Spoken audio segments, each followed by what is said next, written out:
Bienvenue, c'est l'heure des actus. Voici ce que nous réserve cette édition du 24 mai. Inauguration du Centre international Albert Schweitzer sur les hauteurs de Niederbronn-les-Bains. Conseil communautaire, le PLUI est approuvé. Et enfin, on découvrira l'appellation choisie pour le positionnement touristique en Alsace du Nord. Le bâtiment est nouveau, mais les lieux sont déjà chargés de mémoire et d'histoire. Le nouveau Centre international Albert Schweitzer ouvre ses portes. Samedi 18 mai, un nouveau bâtiment sorti de terre est inauguré. Il s'agit de l'extension du Centre international Albert Schweitzer. 2 années de travaux ont été nécessaires pour l'ouvrage de plus de 800 mètres carrés qui comprend des salles de réunion ou encore un espace convivial. La capacité d'accueil est augmentée d'une centaine de places, le tout pour un montant de 2,4 millions d'euros.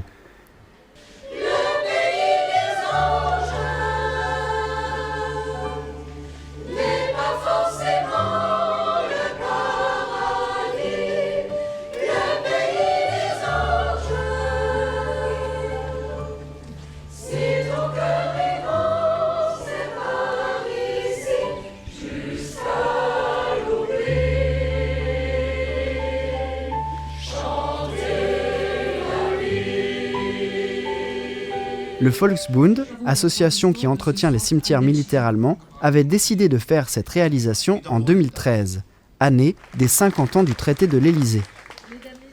Cette année d'inauguration est aussi symbolique puisque le Volksbund fête ses 100 ans et le centre ses 25 ans. C'est aussi l'année des élections européennes. Je crois pour comprendre et pour bâtir l'Europe, il faut toujours se souvenir du passé et il faut communiquer et se rencontrer. Et c'est le but de ce centre. Curieux de trouver une auberge de jeunesse à côté d'un cimetière militaire allemand ? Peut-être, mais quand cette présence est liée au programme « Travail pour la paix » échafaudé par le Volksbund Deutscher Kriegsgräberfürsorge, les choses s'expliquent. Quand on a connaissance du formidable travail pédagogique et de mémoire réalisé par l'équipe qui accueille semaine après semaine des jeunes Français, Allemands, Européens, citoyens du monde entier, il n'y a plus de doute, le centre Albert Schweitzer devait se trouver là. Terminant leur séjour, des Français et des Allemands ont participé à cette cérémonie en partageant leur expérience et en présentant leurs réalisations artistiques.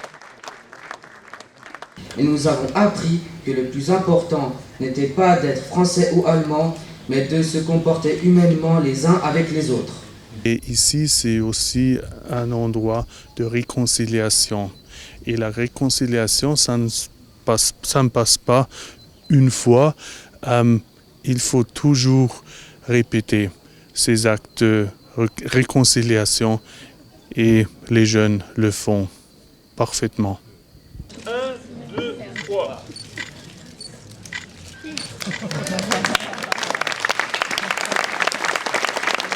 Après le coupé de ruban traditionnel, le public est invité à un moment de recueillement dans le cimetière.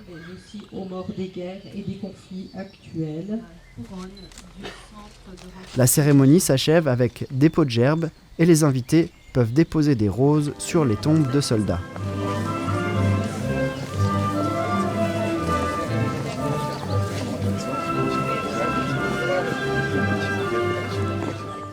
Le gros dossier du Conseil communautaire aboutit. C'est désormais la Comcom qui gérera le plan local d'urbanisme.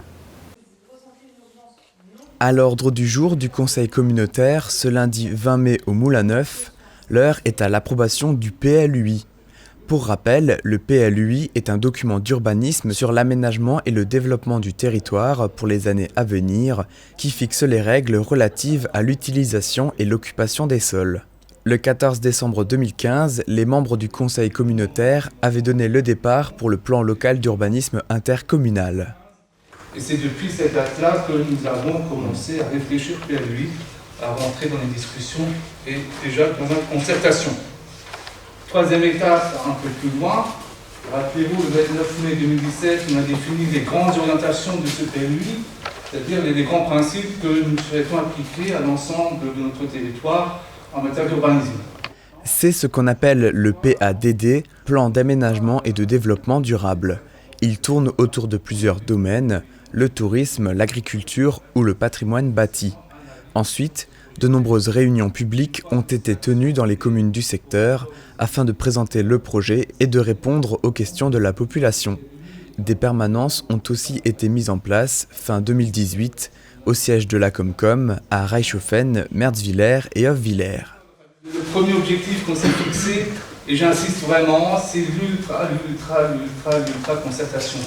On a fait plus que ce qui est exigé par le code de l'urbanisme en matière de concertation.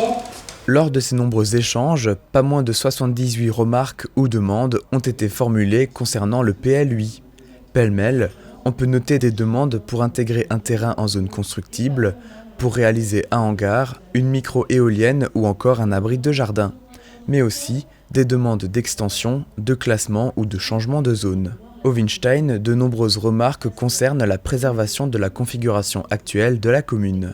Le PLUI permettra à toutes les communes membres de faire part d'un projet commun visant à préserver les qualités paysagères, à développer la multimodalité des déplacements, à réduire la dépendance énergétique du territoire et aussi à renouer avec une dynamique démographique positive.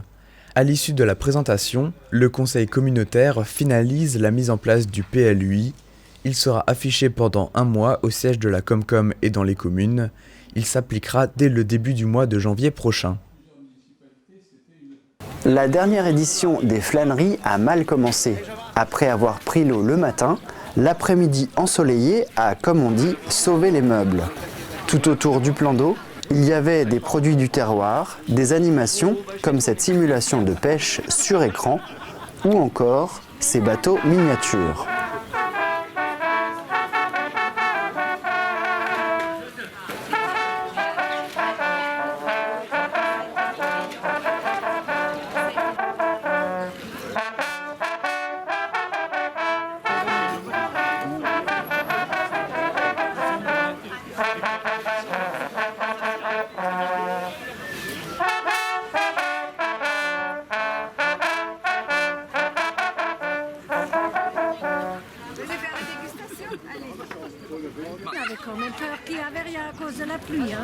Le public, finalement nombreux, a profité de cette belle journée dans la réserve naturelle.